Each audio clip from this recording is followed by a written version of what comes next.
নবীজির মদিনার জীবনের উল্লেখযোগ্য ঘটনা, যেটাকে বলা হয় মাদানী জীবন। কি জীবন? একটা হলো মক্কি জীবন আর একটা হলো মাদানী জীবন। কোরআনের সূরা দুই রকম, মক্কি সূরা, মাদানী সূরা। মদিনায় হিজরতের আগে যে সব সূরা নাযিল হয়েছে তাকে বলে মক্কি সূরা। হিজরত করার পরে যে সমস্ত সূরা নাযিল হয়েছে এগুলো হলো মাদানী সূরা। আজকে আমরা ইনশাআল্লাহ রাসূলের মাদানী জীবনের অন্যতম দিকগুলো আলোচনা করব। নবীজি সাল্লাল্লাহু আলাইহি ওয়াসাল্লাম হিজরত করলেন 53 বছর বয়সে। তখন হলো 622 খ্রিস্টাব্দ, সেপ্টেম্বর মাস, আরবি মাস হিসেবে রবিউল আউয়াল। আল্লাহ রাসূল যেদিন মদিনায় হিজরত করে পৌঁছান ওই দিনটাও ছিল 12 রবিউল আউয়াল, শুক্রবার। আনসার সাহাবায়ে কেরাম বলেন, আমাদের জীবনে আমরা যত বেশি আনন্দ লাভ করেছি, আনন্দ প্রকাশ করেছি, তার মধ্যে সবচেয়ে আমাদের আনন্দের দিন ছিল যখন নবীজি মক্কা থেকে হিজরত করে মদিনায় আসেন। সাহাবায়ে কেরাম আনন্দ প্রকাশ করে সব ঘর থেকে বের হয়ে আসছেন। আল্লাহ রাসূল সাল্লাল্লাহু আলাইহি ওয়াসাল্লামের যে উটের পিঠে সওয়ার ছিলেন সে উটের নাম ছিল কাসওয়া। এই উটটা বিখ্যাত সাহাবী আবু আইয়ুব আনসারীর বাড়ির আঙ্গিনায় থেমে যায়। আল্লাহ রাসূল সেখানে যাত্রা বিরতি করেন। আবু আইয়ুব আনসারীর বাড়িতে মেহমান হন এবং সর্বপ্রথম রাসূল মদিনায় যাওয়ার পরে যে কাজটি করেন সেটা হলো মসজিদে নববী নির্মাণ করেন। কি নির্মাণ করেন? একটা মসজিদ নির্মাণ করেন, যে মসজিদকে বলা হয় মসজিদুন নববী, নবীর হাতে নির্মিত মসজিদ। এটা এখন তো বিশাল বড়, তখন এত বড় ছিল না, আমরা একেবারে ছোটও না। আল্লাহ রাসূলের হাতে নির্মিত মসজিদ যেটা রাসূল বানাইছিলেন ওইটা রাসূল ওই জমিটা কিনে দিয়েছিলেন। ওখানে আগে খেজুর শুকানো হতো। 10 দিনার রাসূল খরিদ করলেন। ওরা টাকা নেবে না, রাসূল তাও টাকা দিয়েছে। আবু বকর সিদ্দিক টাকা পরিশোধ করেছে। মসজিদের আয়তন ছিল লম্বায় 115 ফুট আর প্রস্থ ছিল 98 ফুট, 30 মিটার বাই 35 মিটার। এখনো মসজিদে নববীতে গেলে নবীজির হাতে নির্মিত যে মসজিদ যতটুকু এরিয়া, ওই খুঁটির গায়ে গোড়ায় গোড়ায় লেখা আছে হাযা আব্দুন নবী সাল্লাল্লাহু আলাইহি ওয়াসাল্লাম। এটা হলো সীমা, এখন লেখা আছে। এখন তো আয়তন প্রায় 6 লক্ষের বেশি। আল্লাহ রাসূল যখন মসজিদে নববী যখন নির্মাণ করলেন, এই মসজিদটা তখন ছিল সবকিছুর কেন্দ্রবিন্দু। আল্লাহ রাসূলের মসজিদ, নববী মসজিদ, এটা শুধুমাত্র নামাজের জায়গা ছিল না। এই মসজিদে নববীটা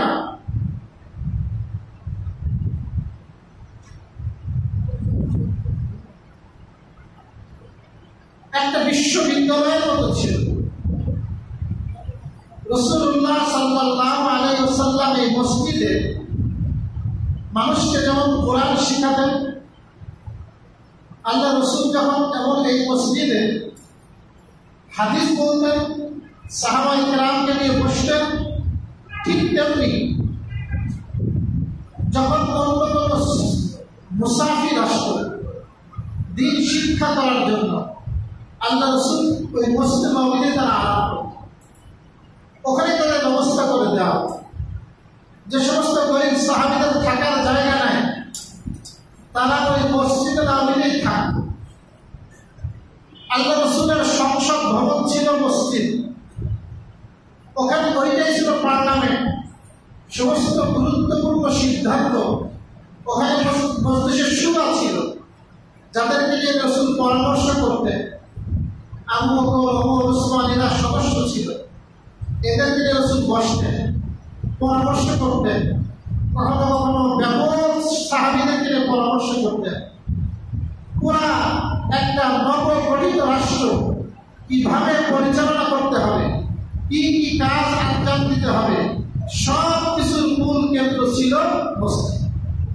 এখান থেকে সবকিছু ঘটত।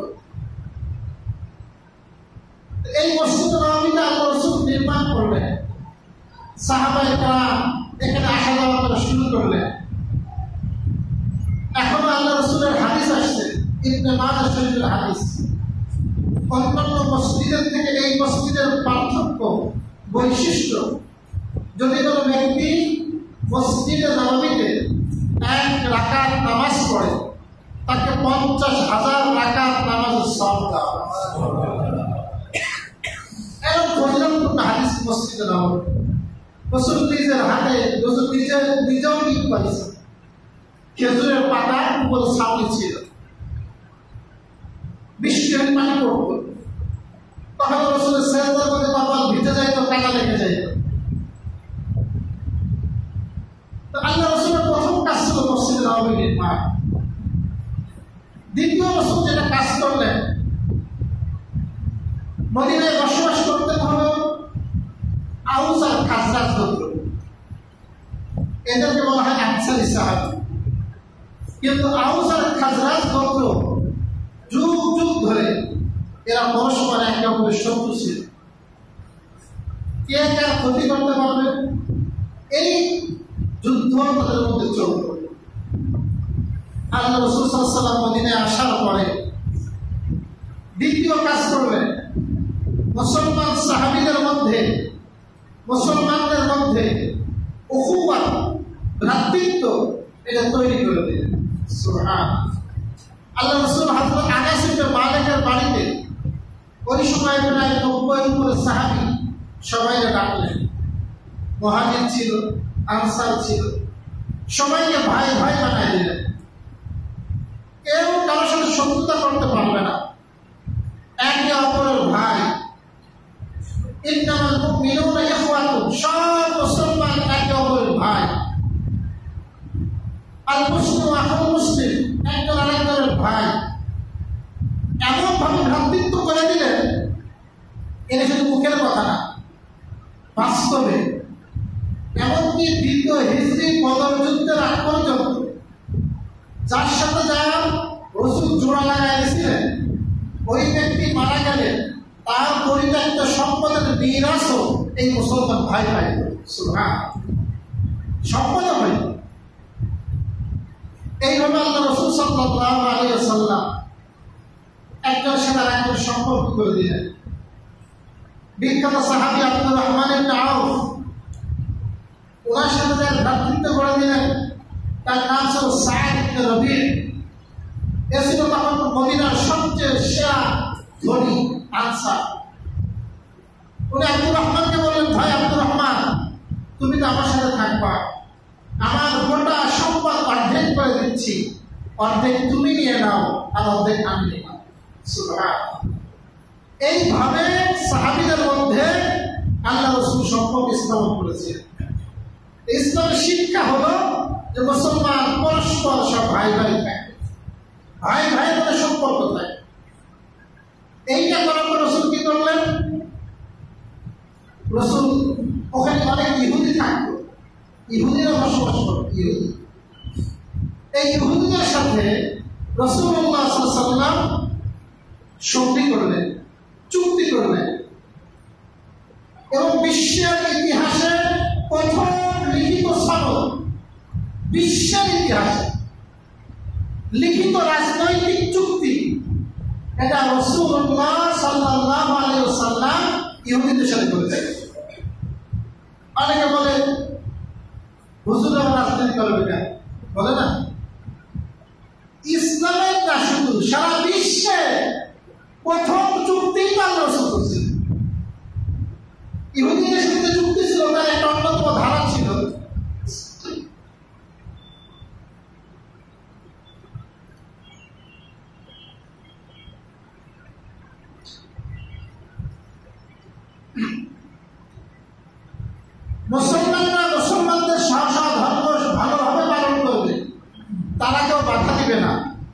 ইহুদিরা ইহুদিদের ধর্ম পালন করবে, আমরা তাদের উপরে কোনো বাধা দেব না, যেহেতু তারা প্রকাশ্য আমাদের সাথে শত্রুতা করে না। ইহুদিরা মনে করে শত্রু ছিল, কিন্তু মুসলমানরা প্রকাশ্য বিরোধিতা করত না। ইতিহাসের পাতায় এটাকে বলা হয় মদিনার সফর। একদিকে আল্লাহ রাসূল মদিনায় যাওয়ার পরে এই সমাজ ব্যবস্থা সুন্দর করে গড়ার লক্ষ্যে মুসলমানদের মধ্যে ভাই ভাই বানাই দিলেন, আর ইহুদিদের সাথে মদিনার সনদ নামে এই যে চুক্তি করবেন। মদিনায় যাওয়ার পরে আল্লাহ রাসূল সাল্লাল্লাহু আলাইহি ওয়াসাল্লাম 16 অথবা 17 মাস বাইতুল মুকাদ্দাসের দিকে ফিরে নামাজ পড়েছেন। কোন দিক ফিরে নামাজ পড়েছেন? যেটা ইসরায়েলে বর্তমান দখল করে আছে। মুসলমানদের মধ্যে দ্বিতীয় কিবলা, এই জন্য দ্বিতীয় কিবলা বলি। আমার নবী সেখানে 16 অথবা 17 মাস অধিক ফিরে নামাজ পড়েছেন। যতদিন আল্লাহ রাসূল মদিনায় মক্কায় ছিলেন, মক্কা থেকে মদিনাটা হলো উত্তরে। কোন দিকে? এই বরাবর হলো আমার মক্কা, আর এদিকে হলো আপনার মদিনা। তারও উত্তরে হলো মসজিদে আকসা। আল্লাহ রাসূল সাল্লাল্লাহু আলাইহি ওয়াসাল্লাম যখন মক্কায় ছিলেন নামাজ পড়তেন এমন ভাবে যে কিবলাটা বাইতুল্লাহ হইতো, আবার ওই মসজিদে আকসাও হইতো, দুটো মিলাই নামাজ পড়তেন। কিন্তু যখন রাসূল মক্কা থেকে হিজরত করে মদিনায় গেলেন, এখন মক্কা চলে গেছে উত্তরে, দক্ষিণ পাশে, আর মসজিদে আকসা ওই বরাবর উত্তরে, মাঝখানে হলো মদিনা। বুঝতে পারলাম মাঝখানে কি? এখন যদি এক জায়গায় ধরে নামাজ পড়বো, দুইটাই সামনে থাকবে, এটা সম্ভব হচ্ছিল না। ওদিক ফিরলে এটা পিঠ পড়ে যায়, এদিক ফিরলে ওইটা পিঠ পড়ে যায়। কিন্তু আল্লাহর হুকুম নামাজ পড়তে হবে মসজিদে আকসার দিকে ফিরে। রাসূল নামাজ পড়লেন 16 মাস অথবা 17 মাস, কিন্তু রাসূলের মন থাকতো সবসময় বাইতুল্লাহ। আসমানের দিকে তাকাইতেন বারবার, আল্লাহ কোন ওহী আসে কিনা। আল্লাহ পাক কোরআনে আয়াত নাযিল করলেন, ফালা তাকাল্লুবু ওয়াজহিকা ফিস সামা ফালানুওয়াল্লিয়ান্নাকা কিবলাতান তারদাহা ফাওয়াল্লি ওয়াজহাকা শাতরাল মাসজিদিল হারাম। আমি আপনাকে দেখি বারবার বাইতুল্লাহ আসমানের দিকে তাকান, আমি বুঝছি আপনার মনের আশা কি। আপনি এখন থেকে যেখানেই থাকেন নামাজের সময় আপনার চেহারাকে মসজিদে হারামের দিকে ফিরান। এরপর থেকে আমাদের কিবলা হয়ে গেল কাবা। কোনটা ভাই? কাবা। এখন আপনাকে যেখানেই থাকেন না কেন নামাজের সময় অবশ্যই কোন দিকে ফিরতে হবে? কাবার দিকে ফিরতে হবে। নামাজের মধ্যে ফরজ একটা হলো কাবার দিকে ফিরে নামাজ পড়া। তবে এতটুকু সহজ আছে, যারা একেবারে বাইতুল্লাহর সামনে বাইতুল্লাহকে দেখতেছে তাদের জন্য মাসলা হলো আইনে কিবলা, মানে বাইতুল্লাহর দিকে ফিরেই নামাজ পড়তে হবে, ওখান থেকে মুখ ফিরলে নামাজ হবে না। যারা বাইতুল্লাহ সরাসরি দেখতেছে, আর যারা বাইতুল্লাহ দেখতে পারতেছে না দূরে, যেমন আমরা, আমাদের জন্য হুবহু বাইতুল্লাহ ফিরা লাগবে না। বাইতুল্লাহর দিক মানে পশ্চিম দিক হলেই নামাজ হয়ে যাবে। কোন দিক হলে নামাজ হয়ে যাবে? তার মানে হলো পুরো পৃথিবীটা, বিশ্বটা ভাগ করছে 360 ভাগে। কয় ভাগে? একেবারে 360 ডিগ্রি। কয় ডিগ্রি? 360 ডিগ্রি। উত্তরকে ধরা হয় 0, উত্তর কি ধরা হয়? 0 ডিগ্রি। সেখান থেকে গেছে হলো এক এক দিকে 90 ডিগ্রি। তাহলে উত্তর পাশ হলো 90 ডিগ্রি বা 90 ভাগ, দক্ষিণ 90, পশ্চিম 90, পূর্ব 90, এক এক পাশে হলো 90। পশ্চিম পাশে যখন 90, তার মানে এদিকে 45 ডিগ্রি, এদিকে 45 ডিগ্রি। এভাবে যখন আপনি নামাজ পড়বেন তার আপনার নামাজ হয়ে যাবে। বুঝতে পারলাম? হুবহু কি লাগবে না, আপনার কাবা লাগবে না। যদি একটু আপনি পাকা হয়ে যায়, এরকম একটু ফিরে যায়, ওইভাবে যদি নামাজ পড়েন নামাজ হয়ে যাবে। কতক্ষণ?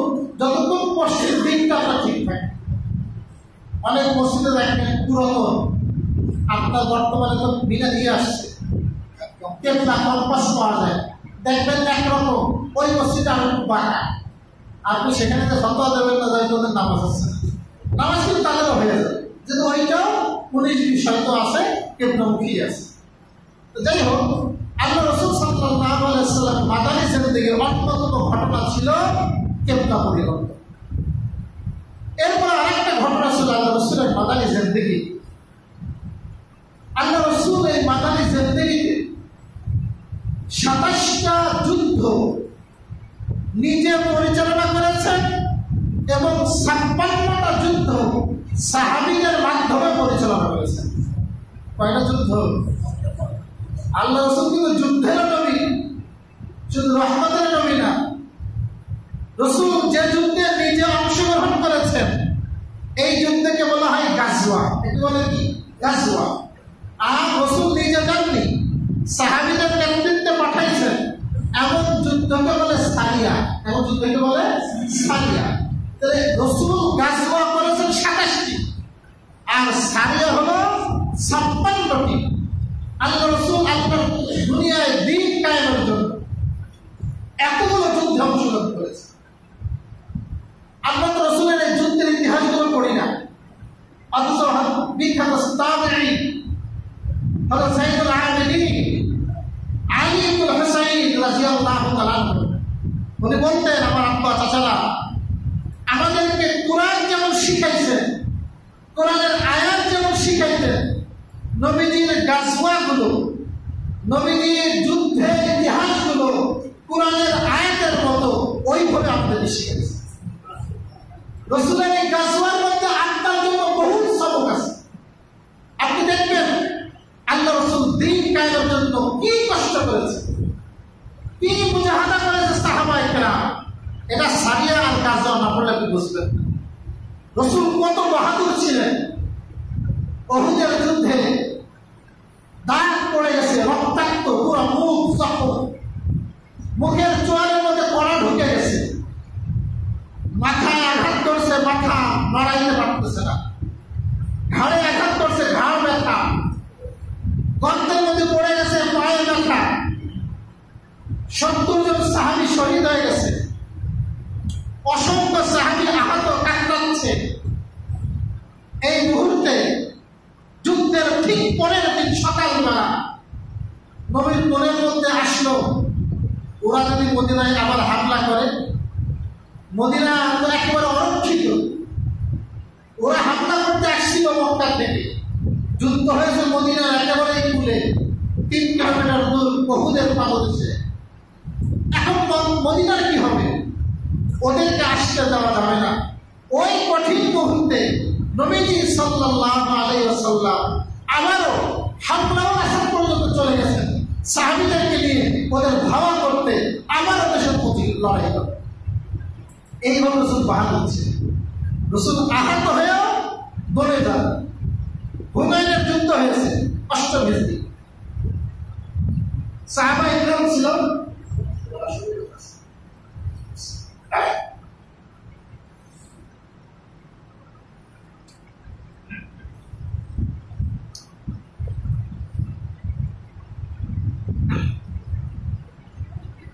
হুনাইনের যুদ্ধে সাহাবায়ে কেরামের সংখ্যা ছিল 12,000 আর মুশরিকদের সংখ্যা ছিল 20,000। যাদের সাথে লড়াই হয় ওরা ছিল সাকিফ গোত্র, হাওয়াযিন গোত্র, ওরা তীরন্দাজ ছিল, তীর মারতে খুব। আল্লাহ যখন ময়দানে গেছে, ওরা এমনভাবে আগের থেকে উৎপেত ছিল, এমনভাবে তীর মারছে, পুরো ময়দান খালি হয়ে গেছে।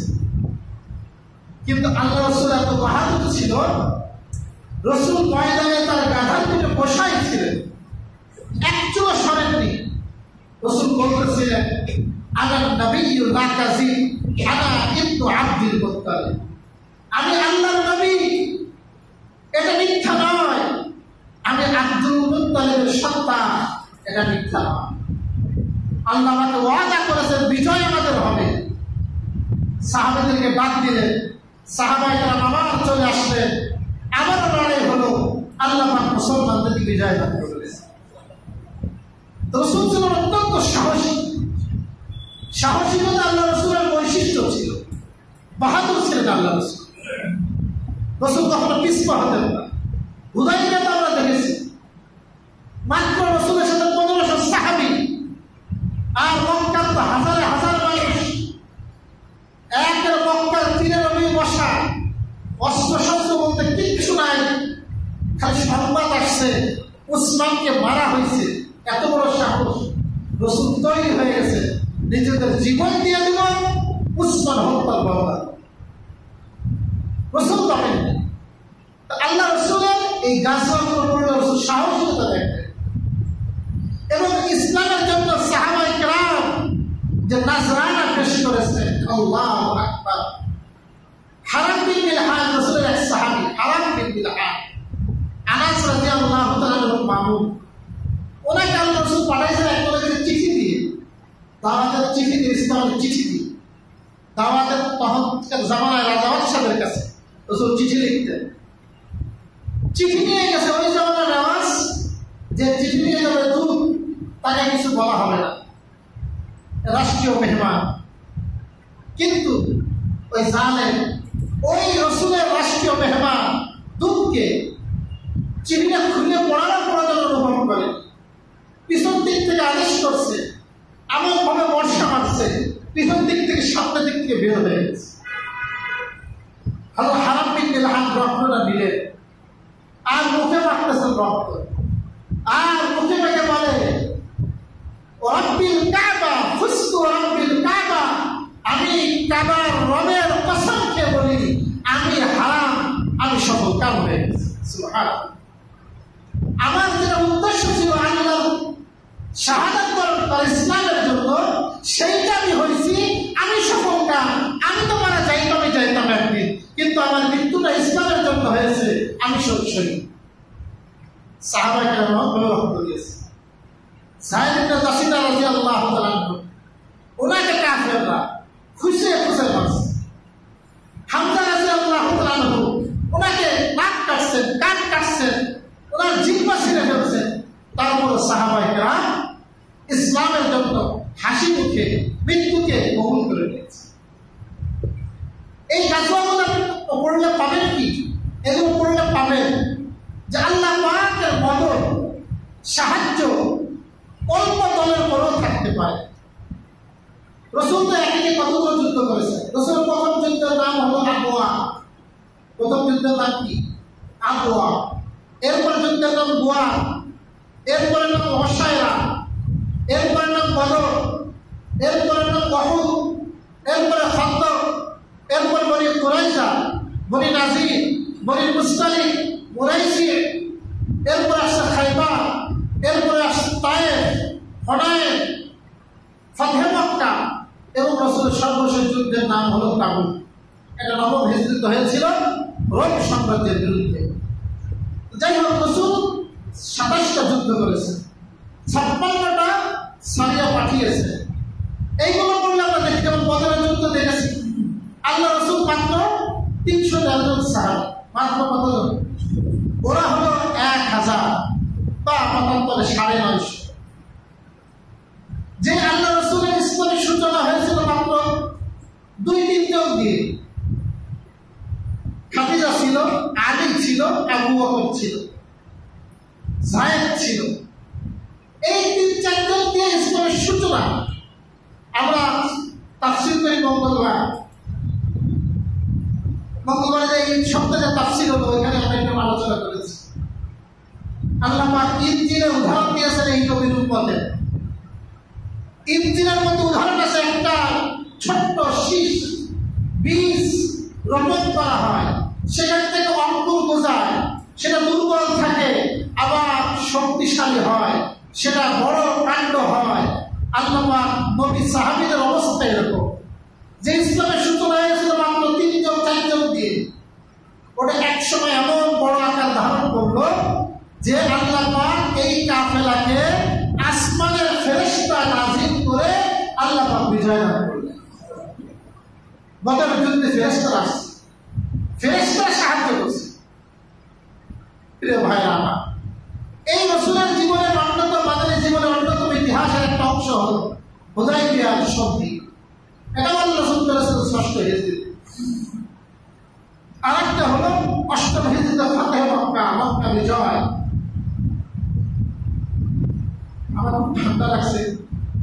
ওষুধ খেয়ে আসছি, ঘুম আসছে এবং খুব কষ্ট হচ্ছে কথা বলতে। আমি এখন শেষ করে দেব। ফাতে মক্কা হয়েছিল 8 হিজরিতে। আর এরপর রাসূলের জীবনের অন্যতম ঘটনা ছিল বিদায় হজ। এটা রাসূল করেছিলেন 10 হিজরিতে। 10 হিজরিতে আল্লাহ রাসূল হজ করেছিলেন। হজ ফরজ হয়েছে 9 হিজরিতে। ওই সময় বাইতুল্লাহ মূর্তি পূজা হইত, শিরক হইত, মানুষ উলঙ্গ হয়ে বাইতুল্লাহ তাওয়াফ করত। আল্লাহ রাসূল এই জন্য ওই বছর যাননি। আবু বকরকে আমির বানিয়ে পাঠিয়েছিলেন। আবু বকর যে ঘোষণা করে আগামী বছর বাইতুল্লাহ কোনো মুশরিক আসতে পারবে না, উলঙ্গ হয়ে তাওয়াফ করা চলবে না, সমস্ত জায়গায় ঘোষণা দিয়ে দেওয়া হয়, জানিয়ে দেওয়া হয়। এরপর আল্লাহ রাসূল 10 হিজরিতে প্রায় 100 সাহাবায়ে কেরামকে নিয়ে হজ করেন। রাসূল হজ করার মাত্র 3 মাসও যায়নি, এরকম সময় 3 মাসেরও কম সময়ের মধ্যে রাসূলুল্লাহ সাল্লাল্লাহু আলাইহি ওয়াসাল্লাম ইন্তেকাল করেন। 10 হিজরিতে রাসূল হজ করলেন। বিদায় হজের ভাষণ সারা বিশ্বের ইতিহাসে অন্যতম একটা ভাষণ। আপনারা বিদায় হজের ভাষণ করবেন। রাসূল বিদায় হজের ভাষণে কি বলেছিলেন? ইসলামের সৌন্দর্য যদি আপনি জানতে চান, ওই বিদায় হজের ভাষণটা পড়লে আপনি অনেক কিছু জানতে পারবেন। এরপর রাসূলের ইন্তেকাল হয়ে গেল। আল্লাহ সুবহানাহু ওয়া তাআলা রাসূলের সিরাত বিষয়ে অনেক আলোচনা আছে। আমি আরো বিভিন্ন দিক নিয়ে ইনশাআল্লাহ সামনে আলোচনা করবো। আজকে পর্যন্ত আলহামদুলিল্লাহ।